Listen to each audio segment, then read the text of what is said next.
안녕하세요. 17년째 랩터스 팬 외길 인생의 로이스터입니다. 이번 시간에는 위기의 랩터스 특집으로 구성을 해보았습니다. 길어지고 있는 랩터스의 부진에 대해서 이야기를 하며 그 중에서 가장 심각한 파스칼 시아캄의 부진을 짚어보고 다음 경기들 스케줄 안내로 이번 시간도 마무리하도록 하겠습니다. 현재 랩터스는 역사에 남을 만한 부진한 출발을 보이고 있습니다. 개막전을 패배한 것은 8년 만에 있는 일이고요. 0승 3패로 시즌을 시작한 것도 지난 2005-2006년 시즌 이후 처음입니다. 현재 성적은 1승 4패로 동부 13위에 머물러 있습니다. 랩터스가 이렇게 부진에 빠져있는 가운데 닉 널스 감독은 여러가지 시도를 해보았습니다. 로테이션에 변화를 주는 한편 미성숙한 행동을 보인 에이스 파스칼 시아캄을 징계를 내리는 등 극약 처방까지 해보았지만 현재까지는 딱히 먹히는 것은 없습니다. 트레이드가 그렇다면 이루어질 수 있느냐? 아직은 시즌 초반이라 트레이드가 이루어질 것 같지는 않지만 필요하다면 유지리 사장 성격상 즉각적으로 트레이드를 알아볼 것으로 보입니다. 오지 아누노비는 최근 4년 72밀리언의 연장 계약을 체결했습니다. 하지만 이와 별개로 실력은 지금 엄청난 슬럼프를 겪고 있습니다. 3점슛 성공률이 작년 대비 14%나 하락했고 이에 따라 소극적인 모습을 보일 때가 있습니다. 늘어난 기대치에 맞게 플레이를 해줘야 되는데 많이 아쉬운 부분이고 수비력이 한편 발전한 것은 칭찬을 해줄 만한 부분이라고 봅니다. 노먼 파웰의 경우도 심각합니다. 평균 득점이 거의 반토막에 가깝게 추락을 했고 필드골 성공률 역시 49.5%에 32.6%로 수직 낙하를 거뒀습니다. 노먼 파웰의 부진은 또한 문제가 되는 것이 노먼 파웰이 돌파를 기반으로 한 득점력이 뛰어난 선수이기 때문입니다. 따라서 부진한 파웰을 로테이션에서 제외할 경우 팀 공격이 3점슛, 외곽슛 위주로 획일화될 수 있다는 그런 위기가 있습니다. 프레드 벤블릿 같은 경우엔 3점슛 시도가 6.9개에서 10점 연계로 비정상적으로 많이 늘었습니다. 따라서 성공률도 39%, 34%로 내려갔는데요. 아마 이건 동료들이 3점슛이 부진하니까 본인이 공격 부담까지 떠안는 것은 아닌가 이렇게 저는 생각을 하고 있습니다. 이런 가운데 파스칼 시아캄의 부진은 엄청 심각합니다. 일단 평균 득점이 6.4점 하락을 했고요. 또한 평균 3점 성공률 역시 7.9%나 하락을 했습니다. 문제는 이런 파스칼 시아캄이 슛을 더 많이 던지기 때문에 상대팀으로서는 더욱더 오히려 고마운 찬스가 되는 거죠. 샘 미첼 전 랩터스 감독이 지난 뉴올리언스 펠리컨스와의 경기를 보면서 해설을 했는데 아주 시아캄에 대해서 악플들을 쏟아 넣었습니다.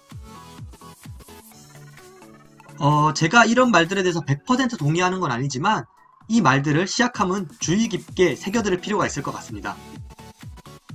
더욱더 시아캄을 힘들게 하는 것은 이것은 일시적인 슬럼프가 아닐 가능성이 높기 때문입니다.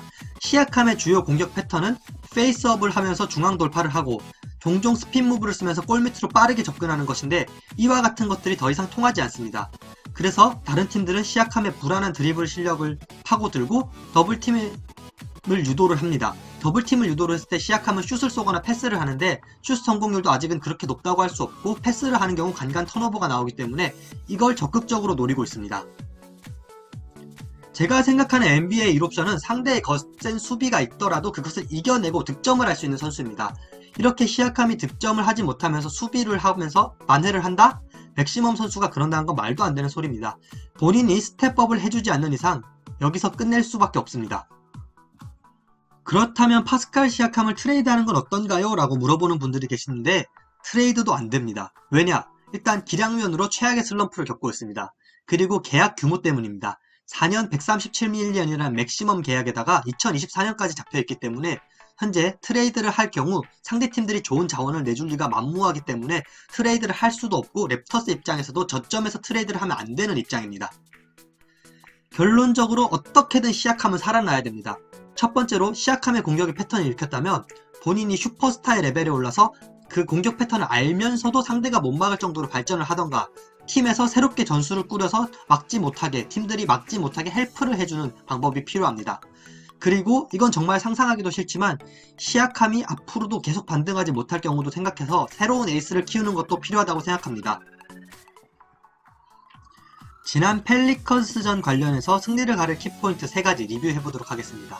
아담스의 억제는 실패라고 생각합니다. 공격 리바운드를 4개나 허용했고 백업 센터인 잭슨 헤이즈에게마저 공격 리바운드를 4개나 허용했습니다. 3점슛 억제는 제가 3모를 쳤습니다. JJ 레딕과 론조볼의 경우에는 비교적 3점을 잘 막았지만 에릭 블레소와 브랜든 잉그램의 3점퍼는 막지 못했습니다. 필요에 따른 적절한 파울, X 주겠습니다. 펠리컨스가 일단 47개나 자유투를 쐈고 76.6%의 성공률을 보였습니다. 골 밑에서 상대를 막는 것은 어려웠겠지만 파울을 지나치게 많이 한 감이 있었습니다. 다행히 이번 경기에는 몇 가지 희망찬 요소들이 있었습니다. 프레드 밴블릿이 27점을 득점하면서 최다 득점자에 올린 것도 그렇고 자유투를 무려 27개나 쏴서 평균 15개에서 많이 올라간 수치죠. 그리고 성공률이 무려 96.3%에 달했습니다. 좋은 집중력이었습니다. 또한 득점력 역시 116득점으로 이번 시즌 최다 득점을 거둔 것 또한 고무적인 일이지만 3점슛 난사에 팀의 공격을 의존하는 것은 좋지 못합니다. 정말 똥줄타는 경기였습니다. 막판까지 저는 심장이 두근두근 거리는 걸 참을 수가 없었습니다. 다음 경기는 보스턴 셀틱스전입니다. 승리를 가를 키포인트 3가지 준비했습니다. 상대 수비진을 뚫어라. 랩터스의 평균 득점은 리그 27위입니다. 보스턴의 좋은 수비수들을 상대로 다득점이 필요합니다. 두 번째, 테이텀 대 시아캄. 양 팀의 에이스이자 똑같은 맥시멈 플레이어인데요. 시아캄이 현재는 많이 부진하지만 시아캄이 분전해주지 못한다면 강호 셀틱스를 상대로 승리를 장담할 수 없습니다. 그리고 마지막 다시 한번 리바운드입니다.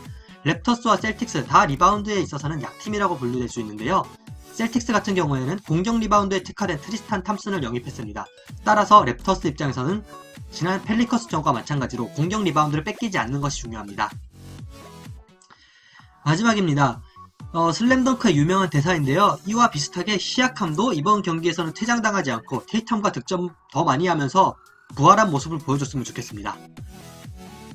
제가 이번 주에 준비한 자료는 여기까지고요. 좋아요와 구독 언제나 부탁드리고 있습니다. 또한 궁금하신 점이 있다면 댓글로 남겨주시면 제가 빠르게 답변을 드릴 수 있도록 하겠습니다. 감사합니다.